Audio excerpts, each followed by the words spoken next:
Hi everyone, this is Tony from Sac Studios, and I'm here today with another quick tutorial on Adobe Photoshop CS5. Today I'm going to teach you how to extract a model or anything you want out of a background that you don't like. Now, a lot of times people will jump right in and, maybe try the magic eraser, extract masking. There's so many ways you can do it, but really in CS4 and CS5 they introduced the quick selection tool, which makes this so much easier. So the first thing I always recommend you do when you start a project is let's go ahead and duplicate our layer, and you can do that by holding Control and hitting J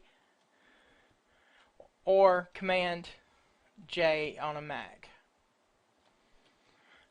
Okay, so we have our new layer, and that's what we're going to start working with. Now, as I said before, some people like to jump in and maybe they want to try that magic eraser tool, so they go ahead and click, and you see this is kind of what happens. You see all these jagged edges around through here. Horrible looking, just really awful. It's not going to make a good extraction. So let's undo that, and let's take a look at another way that's much nicer and gives us a clean result. So up here in our tools palette we have the quick selection tool. Now in CS5 it is bundled with the magic wand tool right under the lasso tool, so it shouldn't be too hard to find. It's located a little different in CS4, but you should be able to find it.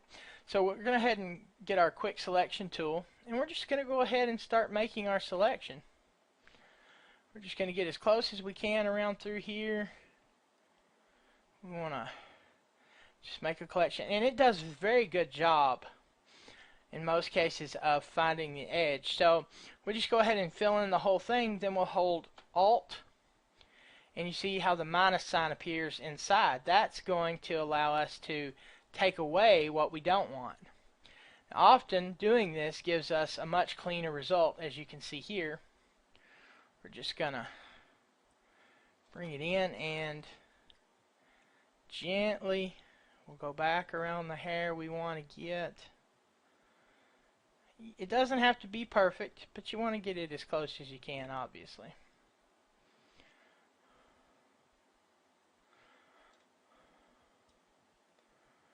And that looks pretty good. So now we've got our model selected. Now you might notice over here to the side some of the flyaway hair strands aren't collected in this, but that's not a problem at all, because what we're going to do will actually go ahead and bring that back for us when we do the extraction. Now we've got our selection made, and we're going to go up here. I would recommend using the Refine Edge option. You can click the button here in CS5, or you can find it under the Select menu under Refine Edge, and the shortcut is Alt Control R or Alt Option R on a Mac. So let's go ahead and click Refine Edge and see what happens. Now it has removed our background, but we have some jagged edges around the hair. But unlike what happens when you use the magic eraser tool, we have some really awesome tools inside this Refine Edge dialog box that's going to turn our picture into a perfect extraction. So let's first start by turning on Smart Radius, and then we're just going to drag the slider up, and what will happen is you'll start to see all that hair comes back that we missed earlier. So the things that didn't look quite so natural, now we have those flyaways back. It looks nice. Now we can come down here under the adjustments, and we can smooth it just a bit. We can feather it. You can actually go extreme with the feather depending on how you want to do this, but if you're just looking for a normal extraction, you may just want to feather it just a little bit. Generally somewhere around 3 to 5 pixels works quite well. And then what we're going to do is go down here and choose decontaminate colors, excuse me. And the reason we want to do that is because if your model is on a background such as a red background, or there's a red light in the vicinity that is reflecting upon her, sometimes that can be left over after the Refine Edge function. So what we're going to do is we're going to just bump that decontaminate colors all the way up. That's going to make sure none of the bleed comes in from the background before. So now the output, we're going to have it selected here. See, you've got different options. You've got new layer with mask, new document with layer mask. In this case, we're just going to choose new layer. And let's go ahead and say OK.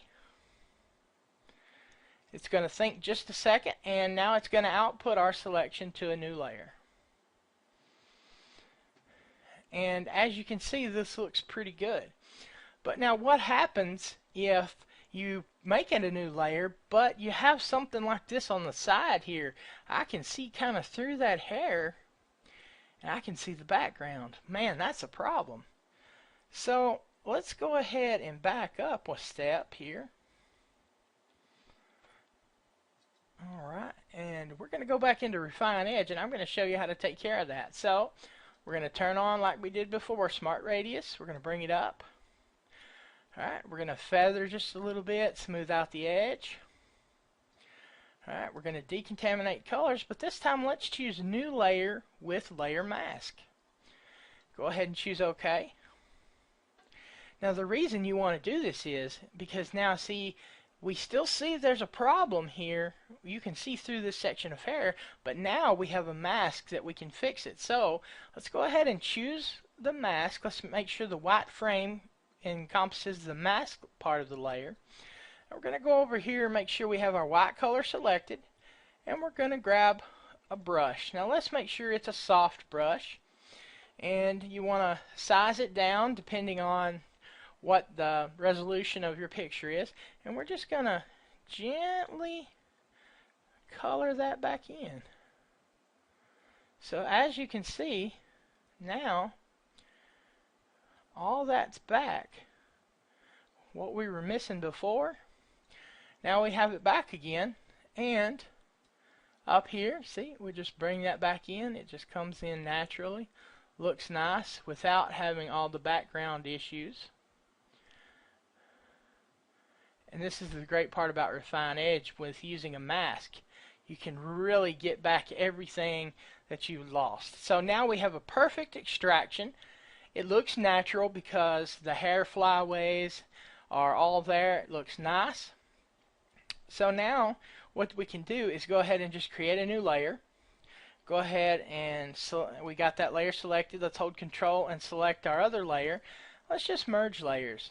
Now we've got a single layer with our picture. So now let's go ahead and grab it with the rectangular marquee. We're just going to select the whole area. Control C, or you can go up to Edit, Copy. Now say we've got a background. I'm just going to make a new one that we want to put it in. So let's say we've got black background. We're going to go ahead, do a gradient. Alright, now say we want to put this model in here. We're just going to Control V. Look at that. Right in there we have a nice new background. It looks good. And the background is totally changeable. You can put her in anything you like, anywhere, and you're all set. And this is one of the greatest new features in CS4 and CS5. And I really hope you guys get something out of this. It's been a pleasure showing you how to extract a model out of the picture you're in. And please check out some of my other videos. Comment, rate, subscribe if you like what I do. And I appreciate it. So this is Tony from Psych Studios, and I'll see you next time.